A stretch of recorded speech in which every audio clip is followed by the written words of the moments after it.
여러분, 스데반이 모함을 당합니다. 참소를 당합니다. 그래서 정말 종교 재판과 같은 공의 앞에 다시 서야 되는 일들. 스데반은 초대교회의 일곱 집사 중에 한 명이었습니다. 사도들이 오로지 기도와 말씀 사역에 집중할 수 있도록 교회의 살림과 재정과 교회의 성도들을 위하여 앞장설 수 있는 헌신의 사람으로 세웠던 집사님 중에 한 분, 이 스데반을 사도행전이 주목하고 또한 기록하고 있습니다. 여러분, 사도행전에 나타난 사도들에게뿐만 아니라 집사님들에게, 온 성도들에게 성령 충만의 역사, 그리고 은혜와 평강의 역사, 하나님께서 그들을 통해서 표적과 기사가 나타나게 하시고 또 병 낫는 역사, 이런 일들이 교회 안에, 공동체 안에, 그리고 그들이 모인 가운데 나타났다는 것입니다. 이 표적과 기사, 병 나음의 기적, 이러한 일들은 이 공동체 안에는 당연한 일이었습니다. 문제는 이 놀라운 은혜, 이 은총의 기적의 역사들이 일어나는 것을 누가 싫어하겠습니까? 사단이 마귀가 싫어하겠죠.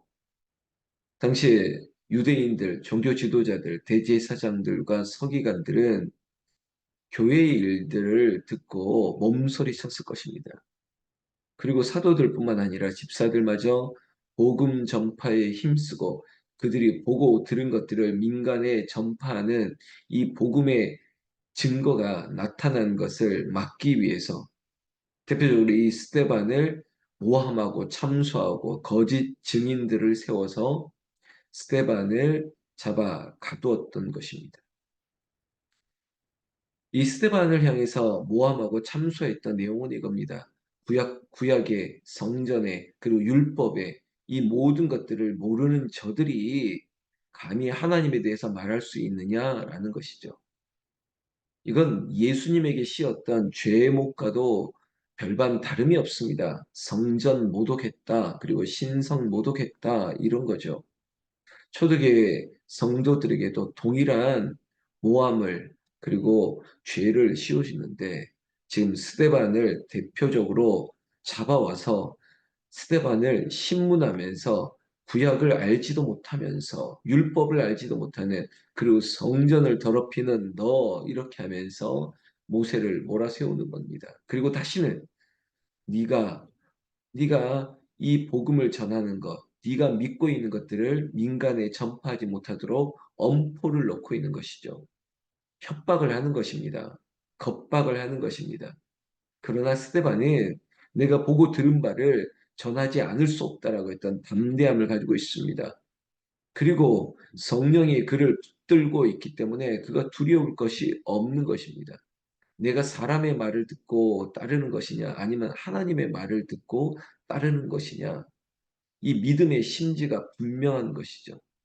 또한 하나님께서 지혜와 능력을 주셨기 때문에 그래 저들이 구약을 율법을 모르는 것에 반하는 논리를 연설을 당당하게 해 나가고 있습니다. 바로 사도행전 7장이 그 이야기입니다. 사도행전 7장의 전반부는 아브라함의 이야기를 이 스테반 집사님이 자신을 향해서 구약을 모르는 자다라고 하는 그런 모함과 참소에 대항하는 변호하는 그의 연설이 시작되었지 않습니까? 특히 유대인들에게 구약에 있어서 아브라함의 이야기는 유대인들의 정체성과 같은 이야기입니다. 그리고 또한 오늘 우리가 보는 아브라함에 이어서 모세 이야기는 하나님께서 율법을 그들에게 주셨던 신해산 언약과 그리고 하나님의 약속을 어떻게 성취하는지를 또한 대표적으로 보는 중요한 인물인 거죠. 어쩌면은 너는 아무것도 모르면서라고 말할 때 내가 왜 모릅니까? 나는 율법을 알고 있고 구약을 알고 있습니다라고 하면서 대표적으로 세웠던 인물이 바로 아브라함 그리고 오늘 모세의 이야기입니다. 스테반은 이 모세의 이야기를 통해서 우리에게도 그리고 당시 성도들에게뿐만 아니라 그를 참소했던 제사장들과 서기관들, 저 친구 종교 지도자들을 향해서 확실한 은혜의 방편들을 설명하고 있습니다. 오늘 제목이 그림자와 실체입니다. 다른 말로 한다면 예수 그리스도의 모형이 모세를 통해서 나타난 바 되었다는 것을 설명하면서 내가 믿는 예수, 내가 증거하는 예수가 얼마나 좋은 분이신지를, 그리고 그분이 우리의 구원자 되심을 저 유대인들에게, 저 제사장들, 서기관들, 종교 지도자들에게 하나님의 일을 모르고 하나님의 뜻을 방해하는 저들을 향해서 당당한 이 구약의 모세의 이야기를 오늘 아브라함에 의해서 전하고 있다는 것입니다. 여러분, 아브라함의 이야기 17절에 이 끝부분을 보십시오.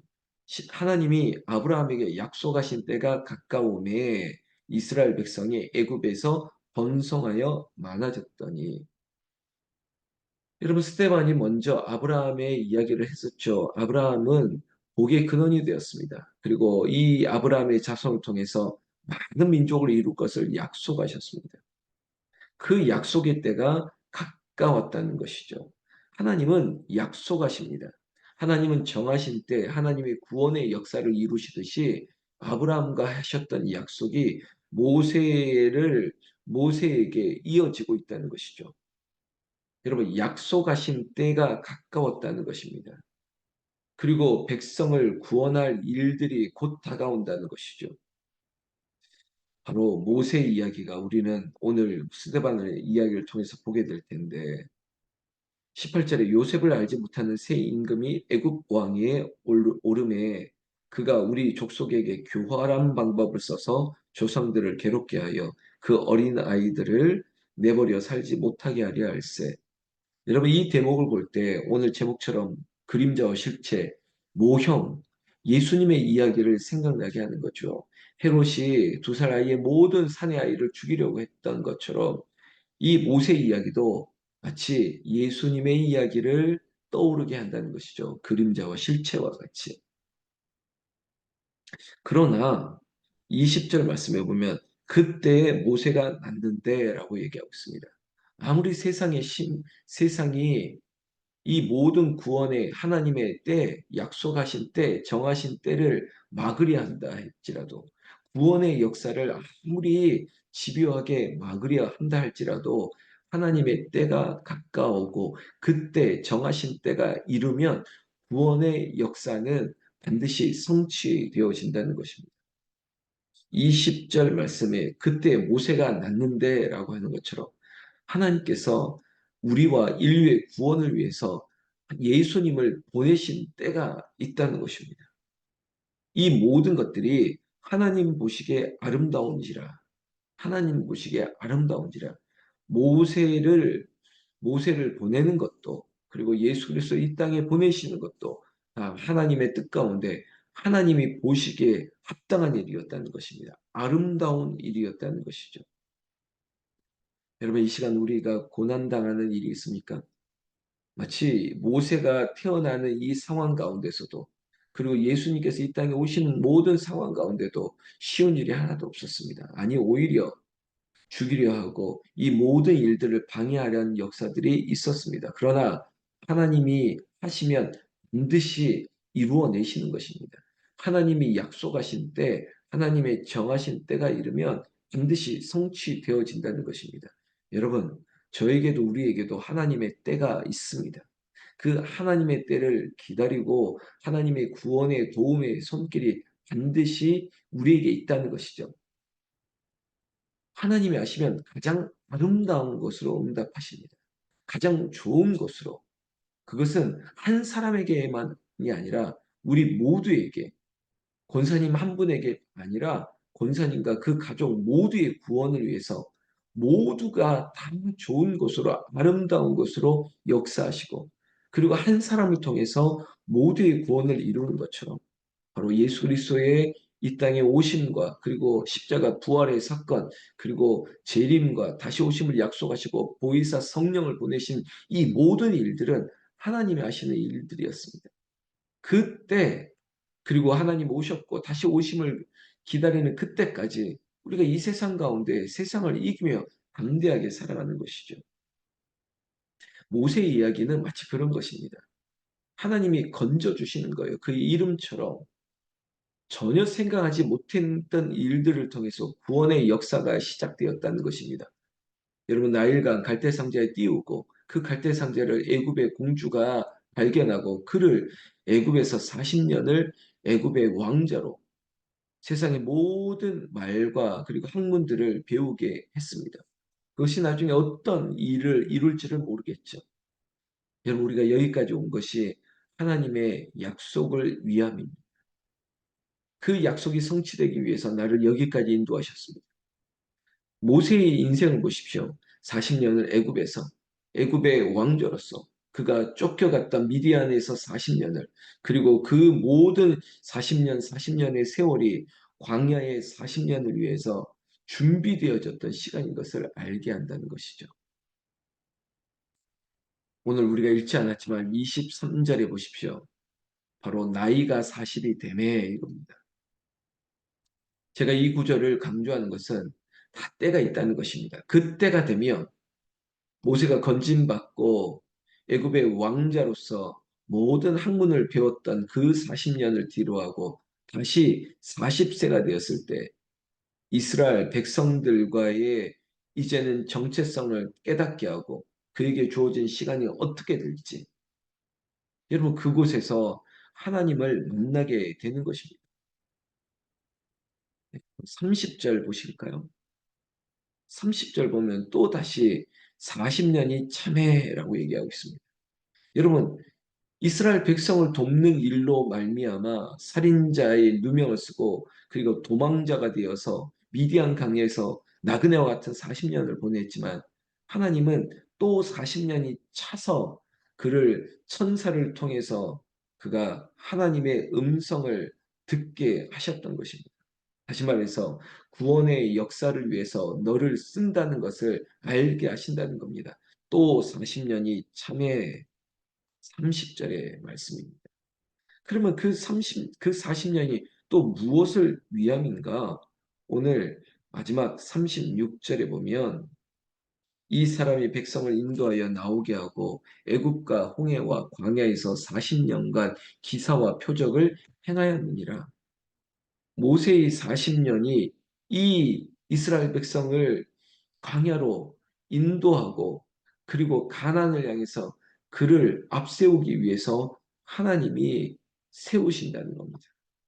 여러분 40년 또 40년이 되고 40세가 되니 이런 단어들을 보면서 여러분 하나님이 정하신 때 하나님의 약속의 때 하나님의 때가 이르면 하나님이 일하신다는 것입니다. 여러분 하나님 보시기에 아름다워야 됩니다. 나의 구원이 아니라 우리 모두의 구원을 위해서 우리 모두에게 가장 아름다운 곳으로 때로는 애굽에 있는 40년도 하나님의 시간입니다. 그리고 도망자의 40년 그 어려운 시간도 하나님의 때입니다. 그리고 내가 아니라 나를 위해서가 아니라 이스라엘 백성과 우리 다음 세대 자녀를 위해서 결국은 나는 희생하는 것 같은 40년도 하나님의 때인 것입니다. 이 모든 것들이 구원을 위한 것처럼 예수 그리스도의 그 오심을 그리고 바로 이 바로의 인생의 이야기 이 모든 것들이 우리에게는 구원의 역사임을 깨우치게 하셨습니다. 스테반이 바로 이 연설을 통해서 저 제사장들에게 서기관들에게 종교 지도자들에게 얼굴을 부끄럽게 하는 것입니다. 너희가 그렇게 구약을 알고 구약의 역사를 알고 너희들이 율법을 알고 이 성전에 대해서 그렇게 귀하게 여긴다고 하지만 너희들이 모르는 것은 바로 그 모든 것들 올 테스트먼트 구약이 바로 예수 그리스도 오심으로 말미암아 새로운 언약이 성취되어지는 이 분이 바로 구약에 나타난 예수 그리스도. 내가 믿는 예수 그리스도가 바로 하나님의 약속을 보내신 그 하나님이신 것을 너희가 모르느냐라고 그들의 가슴을 치는 것을 우리는 들어야 된다는 거죠. 여러분 하나님께서 우리에게도 구원의 역사를 이루시고 있습니다. 김 목사에게 그리고 우리 권사님과 집사님, 우리 공동체 모든 가족을 향해서 하나님의 때가 임하게 된다는 것입니다. 오늘 우리가 하나님 안에 그 하나님의 신실하신 하나님의 열심으로 이루실 놀라운 믿음의 때를 바라보면서 한 걸음 한 걸음 나아가시고 늘 말씀과 기도가 우리의 삶에 끊이지 아니하며 이것이 나의 간증이고 찬송이 되는 것을 우리가 모세의 삶을 보면서도 아니 이 스데반의 담대함을 보면서도 그 초대교회의 믿음의 역사를 보면서 사도들과 이 집사님들의 신앙이 나와 우리 성도님들의 믿음이 되어지는 이 하이빔 지축 공동체 우리 모두의 역사가 사도행전 초대교회의 역사가 되기를 나는 우리 주 예수님의 이름으로 축원합니다. 축원합니다. 기도하겠습니다.